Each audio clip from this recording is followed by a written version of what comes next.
Hi there. After that rather spectacular introduction, you might be wondering, what's this all about? Well, simply put, this episode's the first in a series about the Christian faith. And it asks the question, what is this faith, the Christian faith, that's captured the hearts and minds of so many people for thousands of years? And what's this book, the Bible, that the faith seems to be centred around? And who's this God that is at the centre of the faith itself? Well, to answer those questions, we're going to travel far and wide. Actually, we're going to travel right around the world. 1, 2, 3, go!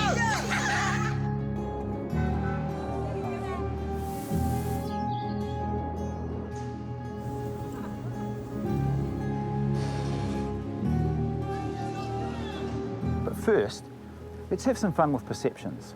For instance, right now, you're looking at me, standing on a sandhill in the middle of Bethel's Beach.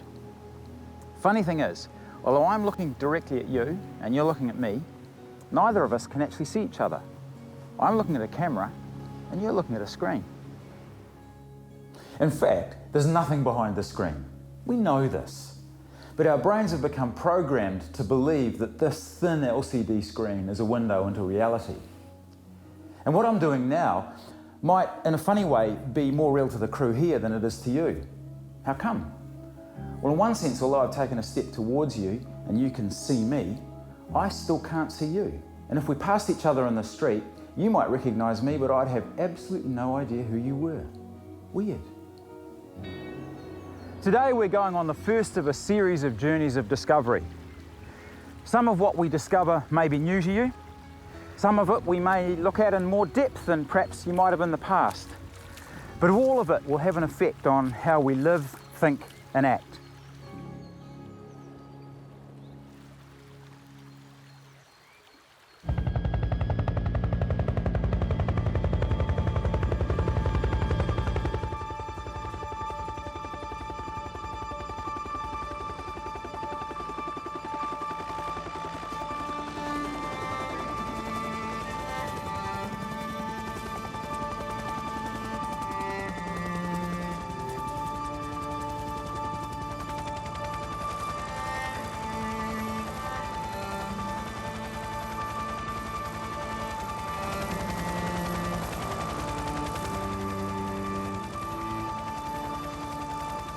What do you think, mate? Mate, this is absolutely stunning. I've never seen anything as gorgeous. Just wild.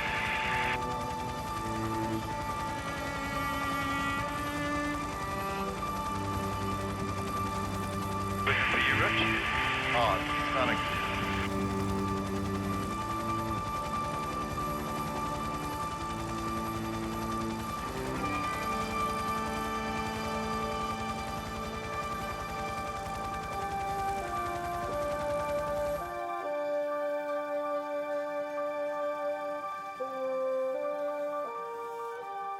We're at 7,000 feet, an awesome 7,000 feet, high in one of the most rugged pieces of country in New Zealand.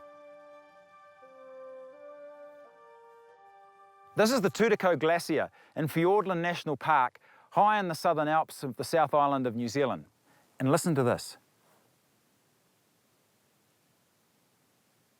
Not a sound. Absolutely nothing. Isn't this place incredible? Dead quiet. But imagine it on a day, a normal day here. Wind howling through here. And this is one of the areas with the heaviest rainfall in New Zealand. And it would be freezing cold, -10, maybe even -15 with wind chill. So you'd think it'd be useful to me to know just what the temperature is. Because right now I've got the sun streaming in on my face and my cheeks feel quite warm, to tell you the truth. Around the back of my neck, that's pretty cold. But how cold? I've actually got no idea. And there's a reason for that. As humans, we can only sense with any degree of accuracy temperature about 10 degrees either side of our body. So this is way outside of what I can sense or test. And I need to know that to survive, but I can't. So I've really got no idea what's going on here. And if you left me alone here overnight, I wouldn't survive. It'll drop down to minus 15.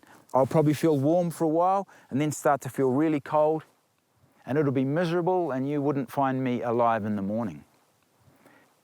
And you see, it's more than that. I couldn't have even got here on my own. I'm not a technically gifted climber. The country, as I've said, is rugged, and I've had assistance to get here.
This is White Island on the east coast of New Zealand. It's an active volcano. It's what's made the island. And interestingly enough, 2 nights ago, it had an eruption from a crater just down there. Where we're standing on this ash, this was deposited from a brand new vent just down here that's just blown itself out. And there's a whole pile of other vents all around here. This place is like this because it's got vents going all the way down to the molten rock in the core of the Earth, magma. You'd think that's pretty hot, and oh boy it is, between 700 degrees C and 1,300 degrees C, or 2,400 in Fahrenheit. But that's not the hottest thing on the planet.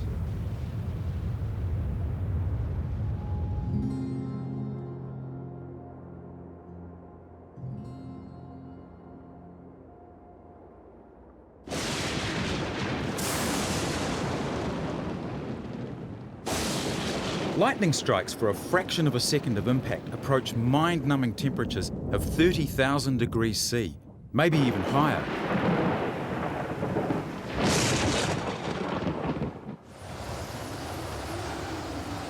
And this is Vostok, Antarctica, famous for recording the lowest temperature naturally occurring anywhere on Earth, a rather chilly minus 89.2 degrees centigrade. And all of this when the human body can only sense with any accuracy a band of about 10 degrees either side of body temperature.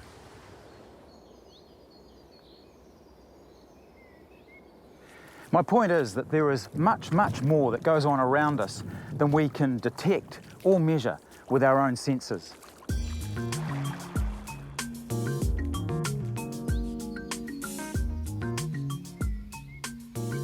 We all know this. Dogs hear sounds that are too high for us to detect, and if we couldn't see the whistler, we'd have no idea it was happening. And elephants, we've now discovered, communicate by very low rumblings, some so low we can't detect them with our own ears. We've also learned that whales communicate underwater over distances of tens of thousands of kilometres, with sounds that we can't detect fully without specialist undersea microphones. And then we can only see the patterns within them once they're sped up. And we've all heard about black light. In other words, it's still light, but we can't see it. But look what it does.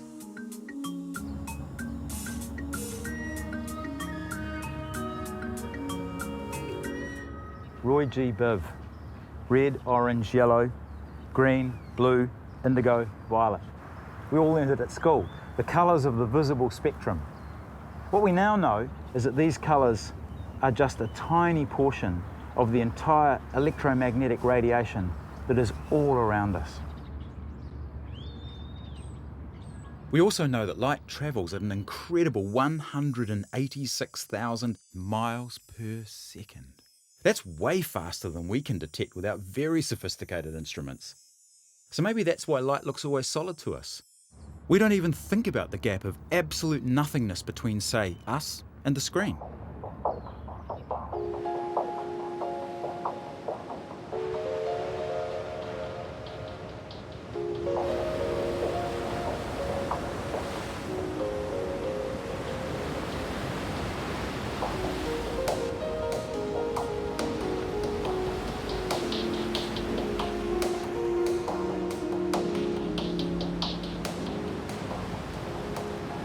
Clearly our sensors, fantastic as they are, aren't capable of detecting everything. Our sense of sight, sound, well, all 5 of them really. You know what, even at this beach here, we can't detect everything that's going on. I can't hear everything, see everything. In fact, you know what, there's more going on here that I can't detect than what I can detect. But that's actually true of the whole universe. All around us, more's going on that we can't, look, we'll come back to that. Let's try something. Tell you what, out there is the horizon. The place where, because of the curvature of the Earth, the sky appears to meet the sea. How far away do you reckon that is? Have a guess. Well, some of you might know, it's 4.7 kilometres, 2.9 miles. But let's make it harder again. How far do you reckon we could go straight up before we ran out of oxygen that would allow us as human beings to breathe normally and to live? What do you reckon? Tell you what, let's make things real easy, shall we? How far away is 4.7 kilometres? Well, funnily enough, here's a clue. Down there, that first point, 2 kilometres. The second point, 4.7. And the distant point, 8 kilometres. So did you pick that up? That middle point is 4.7 kilometres away. That's exactly the same as the distance out to the horizon. 4.7. Now don't forget, 4.7, we can walk about 5 kilometres an hour. So we could walk there in less than an hour. If we could walk on water, we could get to the horizon in less than an hour. Now, how far up do you think we could go before we run out of atmosphere to breathe properly? Well, highly conditioned athletes and climbers, they can go really high. Mount Everest, it's 8,848 metres high. Well, that's been climbed without oxygen. But for most of us normal human beings, we'd run out at 4,000 metres, just short of that point there, less than an hour's walk. In fact, the highest civilization city in the world is Potosi in Bolivia at 4,000 metres.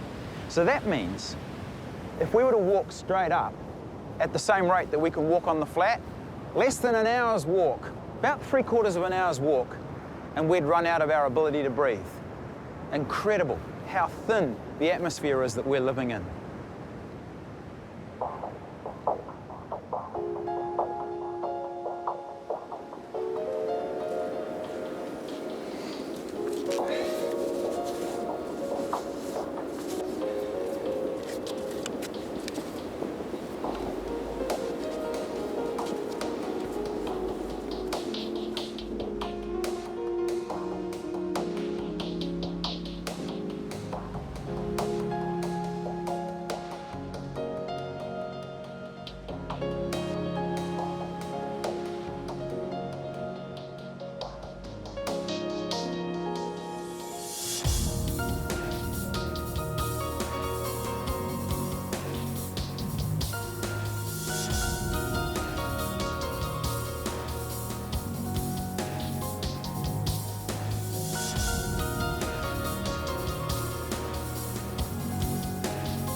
Well, approaching spacecraft feel the effects of the Earth's atmosphere at around about 120 k's out. Space shuttle, for instance. And on our globe, that's about here.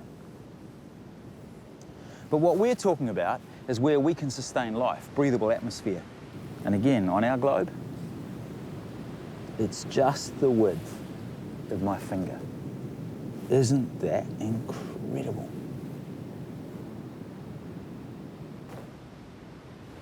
Not only can we sense a very small portion of what's going on around us, we also, to sustain life, have to live in a very, very tiny strip. So we're in a tiny space, not too clued up on what's around us, and that's before we've even considered the enormity of the universe.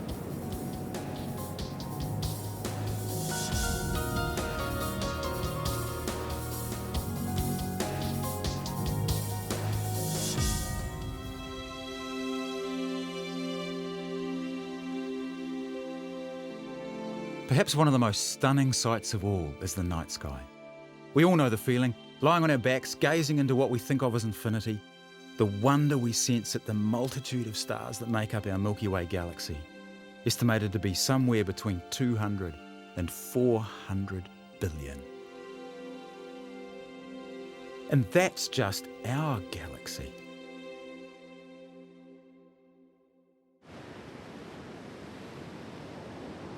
We don't really know, but it's estimated that the universe holds anywhere between 10 sextillion and 10 septillion objects. That doesn't really make any sense. Let me show you what a sextillion is. 1, 2, 3, 4, 5, 6, 19, 20, 21. There's your sextillion. Hold up. 22, 23, 24. There's your septillion. But even that doesn't give the whole picture, because between all these objects, however many there are, is just incredible vastness of space. Unbelievable.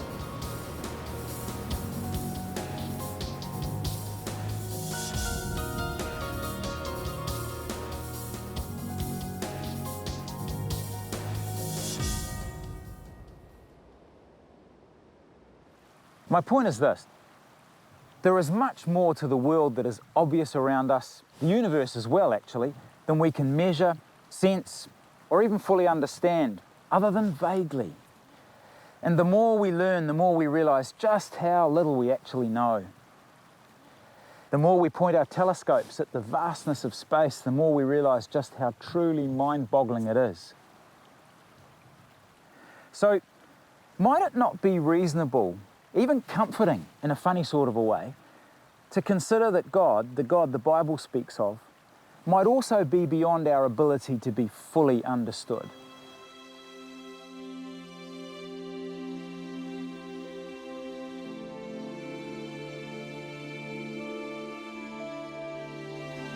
And you know, as the Bible tells it, this God was around at the start of the universe, intentionally creating it. How? Well, we've got no real idea. The Bible's silent on the exact mechanics, the science, as are we.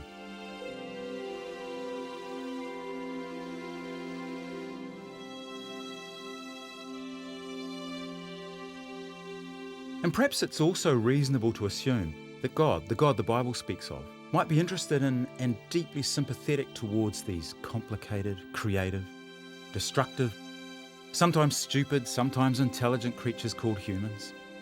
Indeed, might he not be deeply interested in all forms of life, with particular interest and affection for those that can show love and affection via free choice?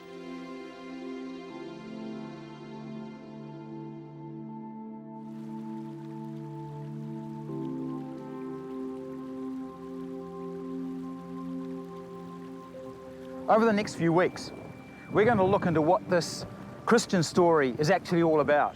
The story as told by the Bible. The story that's captured the hearts and minds of so many millions of people over thousands of years. And we're going to look at this story, the Christian story, the good and the bad, and always from the perspective that the God of the Bible is not a little bit like me. That's because the Bible tells us that he truly is God, greater, more complex, more powerful than we could ever imagine, but that he's also loving, gracious, and kind, and deeply, deeply interested in us as human beings.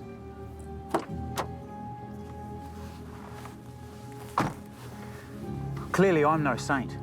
The idea of a God who could be deeply interested in me just blows me away. See you next time.